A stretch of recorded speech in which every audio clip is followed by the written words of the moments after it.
My name's Steven Goakes and I'm the Managing Director of Natgen Group.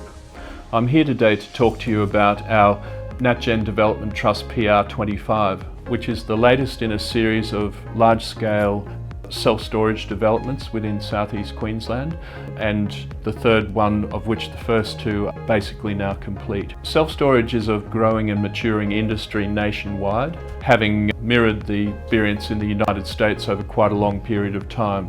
And really it's an interesting time in this industry because there's been a large amount of offshore capital come into the market, and really the big funds from the US have come in and brought literally hundreds of millions of dollars each year for the last few to buy various portfolios of self-storage assets. This has made it clear that the self-storage asset class is maturing from something slightly unusual to a centre important asset class which is going to be traded for a long time into the future. Self-storage is also maturing as a product within the Australian market due to the fact of how people are living in the 21st century, basically. You're probably aware that households have been reducing in size over the last 50 years and continue to do so.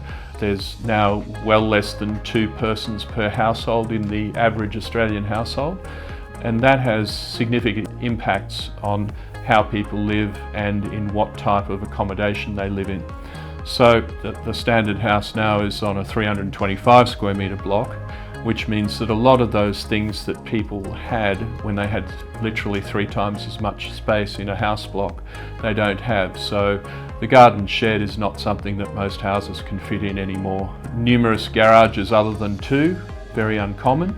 So anything that you've got that you need to drag along behind a car, be it your tradie tools in a trailer, be it a jet ski, be it a box trailer to work on your garden or what have you, you've literally got nowhere to put them. So that is one of the reasons why self-storage demand is growing, simply because of lifestyle.